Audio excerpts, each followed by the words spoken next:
Hello friends and welcome to the Southern Mountain Kitchen. Today we're making monster cookies.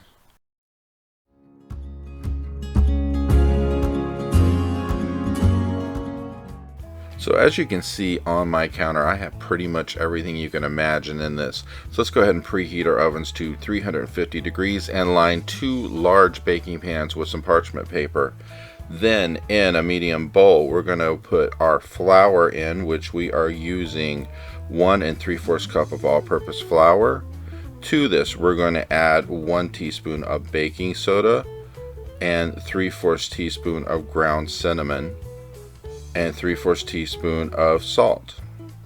And then we're going to take a whisk and mix this up because we want to make sure all of this is incorporated together and everything is mixed through the flour before we go to use it later.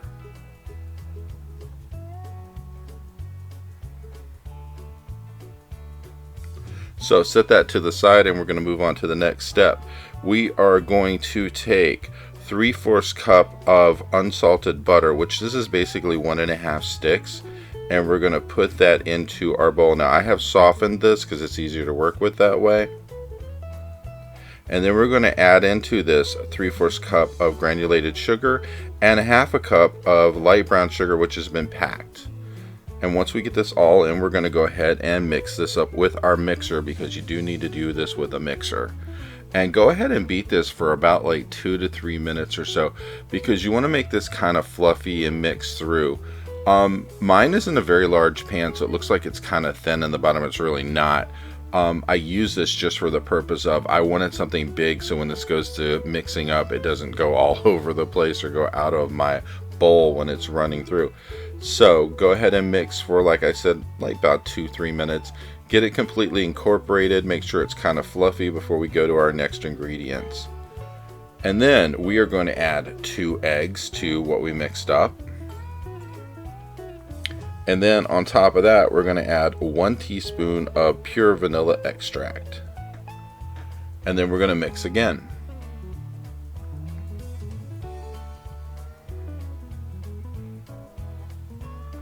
Now we want to make sure we get this completely mixed up before we add anything else to it, because the next thing up is going to be some actual oats, which we're going to use rolled oats. We're going to use 1 cup of them and put into this mix.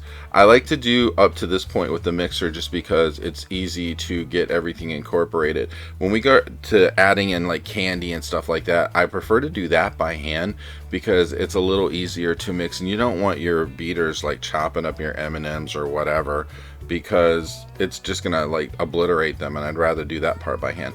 So go ahead and add your flour mixture into this, and we're gonna mix that up. And then we're going to bring in those rolled oats. So go ahead and get your flour mixture mixed into the wet.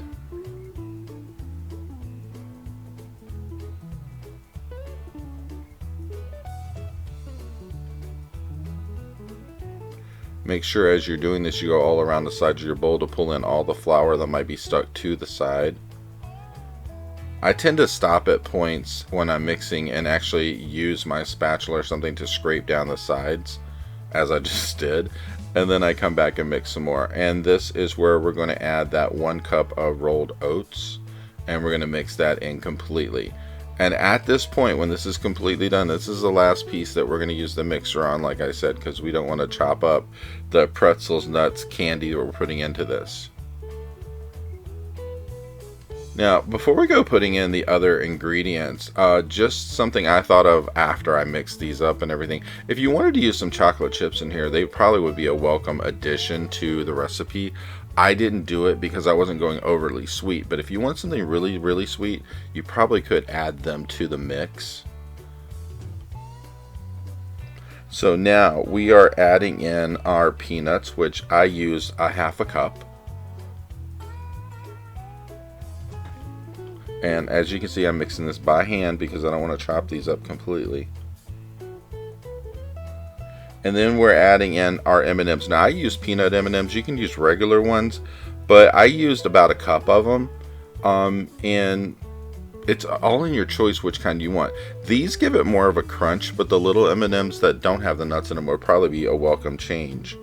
And then I am using a half a cup of crushed pretzels, which I broke these up into smaller pieces. You could actually break them up more than I did. It's really your choice of how to do this.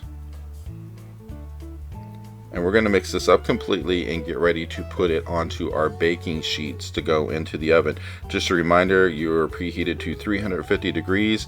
These are going to stay in the oven like 16 to 18 minutes for them to bake completely, because you want to make sure that they cook all the way through.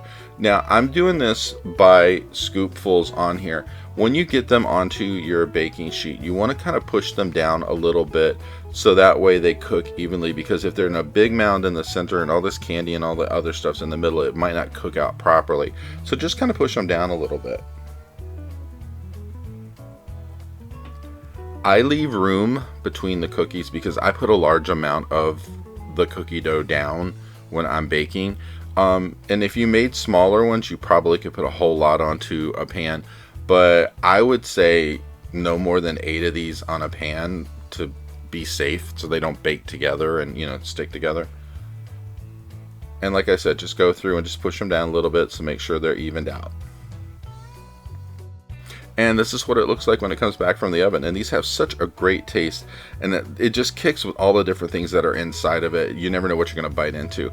I hope you liked this recipe. If you did, please like and subscribe. And if you get a chance, check out my cookbooks, which are available on Amazon and in bookstores worldwide. The first book is all about cooking regular everyday food. The second one is all about baking. Have a great day.